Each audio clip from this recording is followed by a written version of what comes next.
সুপ্রিয় দর্শক আসসালামু আলাইকুম। শেয়ার করছি কুমিল্লার খুবই জনপ্রিয় চাপা শুটকি ভর্তা। ভর্তাটা খেতে কিন্তু দারুণ হয়, ট্রাই করে দেখবেন, আশা করছি আপনাদের কাছেও ভালো লাগবে। ভর্তা তৈরি করার জন্য প্রথমেই এখানে আমি কিছু পুঁঠির চাপা শুটকি নিয়েছি, আর এগুলোকে খুব ভালোভাবে ক্লিন করে নিতে হবে। ভেতরের ময়লাগুলো সব পরিষ্কার করে ফেলতে হবে। আর দেখুন এখানে নিয়েছি কিছু পুঁইশাকের পাতা। চেষ্টা করবেন এই ভর্তায় অবশ্যই পুঁইশাকের পাতাটা ইউজ করার জন্য। এভাবে করে পুঁইশাকের পাতা দিয়ে ভর্তাটা তৈরি করলে খেতে কিন্তু দারুণ মজা হয়। এখন পাতাগুলোকে আমি একটু ঝিরিঝিরি করে কেটে নিব।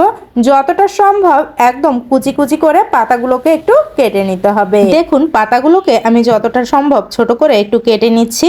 আর আমার পাতাগুলো কেটে নেওয়া হয়ে গিয়েছে। এরকম ঝিরিঝিরি করে আমি একদম কুচি কুচি করে পাতাগুলোকে কেটে নিয়েছি। এখন এগুলোকে একটা সাইডে রেখে দিচ্ছি। আর দেখুন এখানে ভর্তা তৈরি করার জন্য আমি 8 থেকে 10টি শুকনো মরিচ আধা ঘন্টা পর্যন্ত একটু পানিতে ভিজিয়ে রেখেছিলাম, যাতে করে ব্লেন্ড করতে সুবিধা হয়। আর আগে থেকে যে চাপা শুটকিগুলো আমি নিয়েছিলাম সেগুলোকেও কিন্তু ক্লিন করে নিয়েছি। এখন মরিচগুলোকে আমি একটা ব্লান্ডারের জারে নিয়ে নিচ্ছি, আর যে চাপা শুটকিগুলো পরিষ্কার করে নিয়েছি সেগুলো এখানে দিয়ে দিচ্ছি। এখন সামান্য অল্প একটু পানি দিয়ে খুব ভালোভাবে এগুলোকে স্মুথ করে ব্লেন্ড করে নিব। তবে আপনারা চাইলে এখানে সব কিছু একসাথে শিলপাটায় বেটেও নিতে পারেন, তাতেও কিন্তু কোনো সমস্যা নেই। সব কিছু একসাথে আমি খুব ভালোভাবে পেস্ট করে নিয়েছি দেখুন ব্লেন্ডারে। এখন চলে যাচ্ছে ভর্তাটা তৈরি করার জন্য। ভর্তা তৈরি করার জন্য চুলায় একটি কড়াই বসিয়ে দিয়েছি, আর দিয়ে দিচ্ছি রান্নার রেগুলার তেল। এরপরে এখানে দিয়ে দিচ্ছি 1 কাপ পরিমাণে পেঁয়াজ কুচি, আর পেঁয়াজটাকে একটু মোটা করে কেটেছি। এই ভর্তাটায় একটু পেঁয়াজটা বেশি ইউজ করতে হবে, এতে করে খেতে বেশি ভালো লাগবে। পেঁয়াজটাকে এখন নেড়েচেড়ে তেলের সাথে একটু ভেজে নিচ্ছি।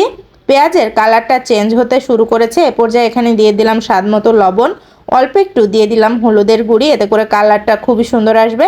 এবারে দিয়ে দিচ্ছি ব্লেন্ড করে রাখা শুটকি আর শুকনা মরিচ। এখন সবকিছু একসাথে তেলের সাথে খুব ভালোভাবে ভেজে নিব। 3 থেকে 4 মিনিট সময় নিয়ে চুলার আঁচটাকে একটু কমিয়ে এগুলোকে তেলের সাথে ভেজে নিতে হবে, এতে করে শুটকির টেস্টটা খুবই ভালো আসবে। দেখুন আমি একটু সময় নিয়ে ভেজে নিয়েছি এগুলোকে, তেলটা উপরে উঠে এসেছে। এখন সামান্য অল্প একটু পানি দিয়ে দিচ্ছি। খুব বেশি পানি ইউজ করব না। খুব বেশি পানি ইউজ করলে পেঁয়াজটা যদি একবারে গলে যায় তাহলে কিন্তু ভর্তার টেস্টটা অত বেশি ভালো আসে না। অল্প একটু পানি দিয়ে আমি কিছুটা সময় রান্না করে নিলাম। এখন পানিটা একটু কমে গিয়েছে। এবারে এখানে দিয়ে দিচ্ছি আগে থেকে কেটে রাখা পুঁইশাকগুলো। পুঁইশাকগুলোকে একটু দেরিতেই দিতে হবে, এতে করে পুঁইশাকের কালারটা একদম সবুজ থাকবে। আর পুঁইশাক কিন্তু সিদ্ধ হতে খুব বেশি সময়ও লাগে না।